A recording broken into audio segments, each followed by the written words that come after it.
how do I participate in the annual meeting? So every year we come together for 2 days. This coming year we'll be in Dallas, and it's fantastic. Oftentimes when we come together for these meetings, especially younger people, and I would even say our senior saints might be guilty of this too, are part of what our colleague Dr. Keith Harper calls the all lobby team. Yes. Meaning that we come to the annual meeting. As we said before, it's an opportunity for fellowship, for us to support each other relationally, and that's definitely a part of what the convention is. But when we come together for this meeting, it's really a business meeting. Right. We are setting the table and sort of getting together what the entities and the denomination is going to do throughout the rest of the year. And so just a personal sort of testimony that I've sort of learned from, I used to pride myself on going to the Southern Baptist Convention annual meeting and never going into the convention hall. I used to go in for significant moments where I thought there might be fireworks, and then I would go out and have coffee, and that's to my own chagrin, because there's things that I would hope to see happen in SBC life that I was there on the cusp of having the opportunity to facilitate some change, and I just let that opportunity pass by me. So the question is, how do I participate in the Southern Baptist Convention annual meeting?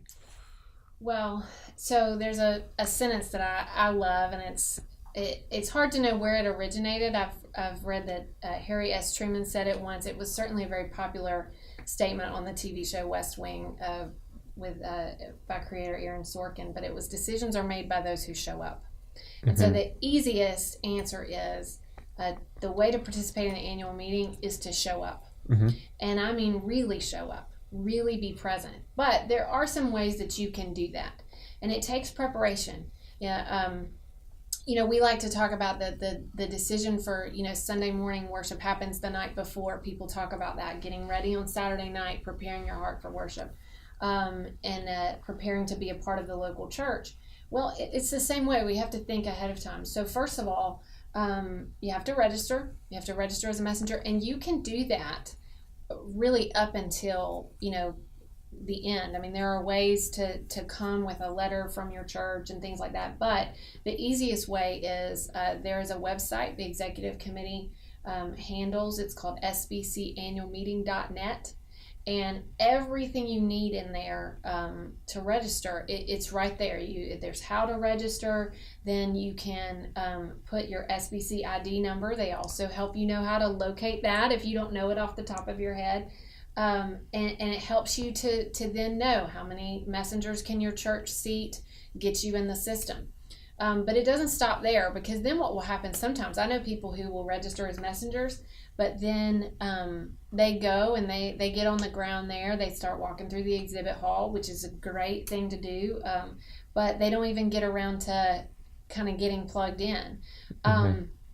I'm always amazed because they will announce the number of registered messengers throughout, and the number grows all the time.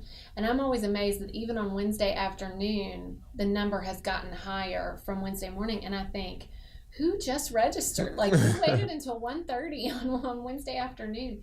But some people do. So you can register early, and then start watching. They put out all the information. We get the schedule beforehand. We know when business is supposed to happen. You can start looking through the schedule and learning what's happening when. If there's something on there you don't know what that is, what is that committee that's bringing a report, look it up. It's in our bylaws. It's in maybe in this reference book. It's in all these places to understand what's happening. So you have opportunity to prepare beforehand, to know what's coming.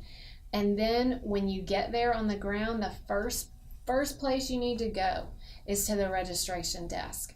That's where you bring your information, whether it's from an email or whatever, that your registration, and then they give you your packet, and that has your ballot in there. And your ballot is something you cannot lose. You cannot leave it in your hotel. You've got to have it with you. Mm-hmm. They even have a spot where you put your name, your church, and your hotel. Mm-hmm. Because and messengers, phone number. Yes, and your phone number. Because messengers take this very seriously, that if they find one, then they're going to go drop it off at the Omni so that your ballot can be found, because you need that. So get all of your materials, familiarize yourself, and then plan to just go in there and sit down. Stories, abound of kind of annual meetings in the past, ones that were very crucial, where they were debating something really important, and they talk about people sitting on the floors, people bringing their coolers with lunches in, and not leaving.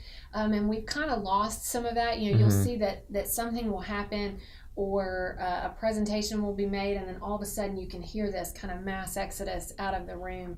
And it's not popular. A lot of folks don't want to think about sitting there all day, but there's something important about that. And they do a lot of good work. The Committee on Order of Business really tries to make the schedule. There's worship time, there is a convention sermon, there's a president's address. There are also times for inspiration, times for us to be in the Word and to be worshiping together with these people that we're cooperating with. And so you're not having to just sit all the time. You can, stand up, stretch your legs, walk around. And the executive committee does a great job of making, I guess, helping tear down any barriers. Because I can tell you, I was a young Southern Baptist coming as a messenger with small kids. And so you think, well, how can you do that?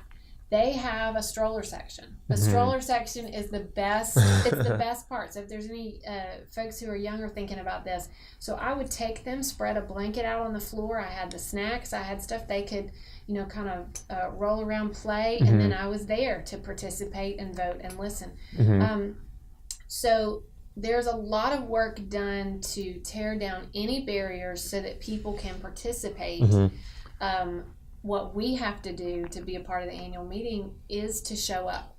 And there are breaks, there are opportunities to go in the exhibit hall and to enjoy that way. We do stop for meals, so you don't have to bring your cooler with a peanut butter sandwich. You can wait until the break and go eat and network. But I think the big issue is to make it a priority, to know that part of the reason that we are coming, that the primary reason that we're coming, is to be a part of this cooperative effort.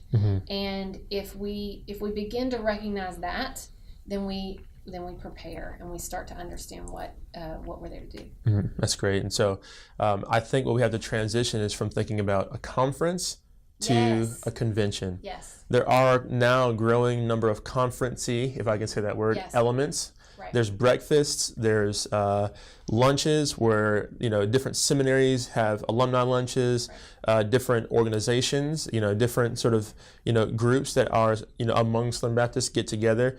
In the evening, there's a bevy of events you can go to that are conference-like.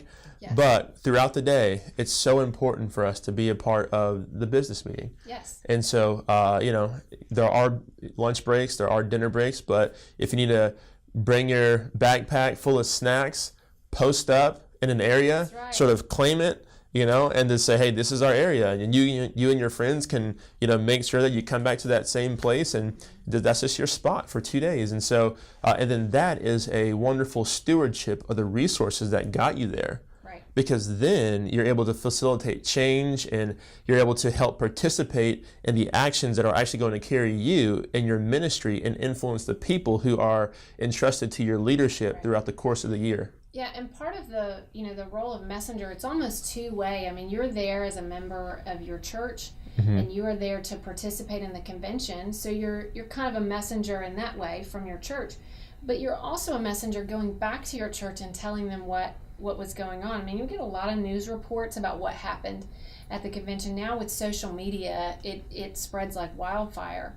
But you're the person who's in the room that can tell the members of your church when you go back, here's what happened. And, the last thing we want is for them to ask, what happened at this point? And our answer is, well, I don't know, I was at the coffee shop. And so I think that there are a number of opportunities, as you said, to learn, to get resources through the exhibits, through all of the auxiliary events that are happening. And there are many opportunities to spend time with people and to network. But during those times, I think it's important for us to remember why we're there. Exactly. So there are several ways to link up with people, if you will. One of those ways is through sort of casual interaction in a coffee shop, learning together through the auxiliary events, but also linking arms in the business of everything too. So there's opportunities to do that across all those different ways of interacting. But as far as how do I participate in the SBC annual meeting, you got to get in there, you got to vote, you got to show up.